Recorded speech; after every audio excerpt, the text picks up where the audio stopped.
पुण्यातल्या rave party प्रकरणामध्ये खडसेंचे जावई प्रांजल खेवलकर यांच्या अडचणी आता वाढण्याची शक्यता आहे। खेवलकरांसह 7 जणांची पोलीस कोठडी आज संपणार आहे आणि या 7ही जणांना आज पुणे कोर्टामध्ये हजर करण्यात येणार आहे। या प्रकरणात 7ही जणांची कोठडी वाढवून घेण्याचा पुणे पोलिसांचा प्रयत्न असणार आहे। त्यामुळे आज पुणे पोलीस पुढे काय नेमकी कार्यवाही करतात, कोर्टामध्ये पुढे काय आज कार्यवाही होतीये हे आपल्याला पाहावं लागणार आहे। तर खडसेंचे जावई आहेत प्रांजल खेवलकर, त्यांच्यासह 7 जण सध्या पोलिसांच्या अटकेत आहेत। तर पुण्यातल्या रेव पार्टी प्रकरणामध्ये एकनाथ खडसे आज पत्रकार परिषद घेणार आहेत, त्यामुळे या पत्रकार परिषदेकडे लक्ष असणार आहे। खडसेंचे जावई खेवलकर रेव पार्टीमुळे सध्या अडचणीत आहेत, त्यामुळे खडसे आता या पत्रकार परिषदेच्या माध्यमातून त्यांची काय नेमकी भूमिका आहे मांडतात हे बघावं लागणार आहे। तर या संदर्भात आणखी सविस्तर माहिती आपण जाणून घेणार आहोत। आमचे प्रतिनिधी निलेश खरमरे आपल्याबरोबर थेट पुण्यामधून जोडले गेलेत। निलेश, आज पुण्यामधल्या या घडामोडींकडे संपूर्ण राज्याचं राजकीय वर्तुळाचं लक्ष आहे, कारण रेव पार्टी प्रकरणामध्ये खडसेंचे जावई प्रांजल खेवलकर आहेत।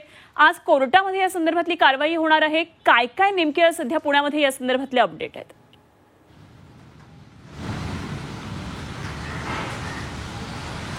नक्कीच अनुपमा, या ज्या कथित रेव पार्टी प्रकरणातले जे 7 जण आहेत त्यांना आज त्यांची पोलीस कोठडी आहे ती संपत आहे। मात्र या प्रकरणामध्ये पोलीस जे आहेत ते पुन्हा एकदा पोलीस कोठडीची मागणी करण्याची शक्यता आहे। 3 दिवस त्यांची पोलीस कोठडी मागतील। खरं तर या प्रकरणामध्ये जर बघितलं तर पोलिसांचं असं म्हणणं आहे की ज्या दिवशी या पोलिसांनी छापा टाकला त्यावेळेस त्यांच्याकडे काही कोकीन आणि ड्रग्स सापडले होते।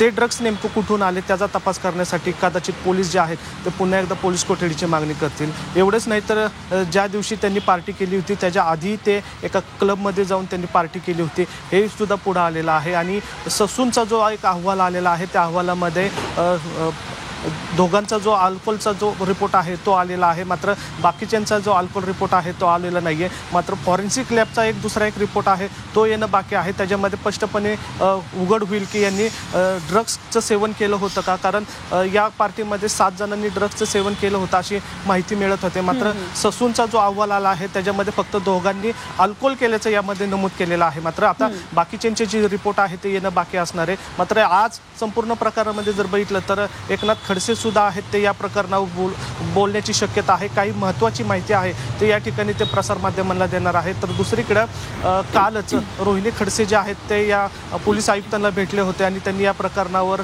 चर्चा केली होती। खरं तर त्यांचे पती या प्रकरणामध्ये त्यांना अडकवलं जात आहे असं त्यांनी या ठिकाणी नमूद केलं होतं। मात्र हा ट्रॅप असल्याचं एकनाथ खडसेंचं सुद्धा म्हणणं होतं। या सगळ्या प्रकरणी आता एकनाथ खडसे काय म्हणतील ते महत्त्वाचं असणार आहे। मात्र आज न्यायालयामध्ये काय होतंय हे पाहणं महत्त्वाचं असणार, कारण पोलिसांकडून पुन्हा एकदा पोलीस कोठडीची मागणी करण्यात येणार आहे। त्यामुळे आता न्यायालय याच्यावर काय निर्णय येते हे महत्त्वाचं असणार आहे। मात्र या सगळ्या प्रकरणात जर बघितलं तर कुठेतरी राजकीय चर्चा आहे का, तर याला चर्चेला उधाण आलेलं आपल्याला पाहायला मिळतं। त्यामुळे आज एकनाथ खडसे काय बोलतात हे महत्त्वाचं असणार आहे आणि न्यायालय आज काय निर्णय देतं हे सुद्धा महत्त्वाचं असणार आहे आपल्याला। अगदी जरूर या सर्व पुण्यातल्या घडामोडींवर लक्ष ठेवून राहा निलेश, आणि वेळोवेळी आपल्याकडून माहिती जाणून घेत राहू। तुर्तास धन्यवाद। निलेश खरमरे आमचे पुण्यातले प्रतिनिधी आपल्याबरोबर होते।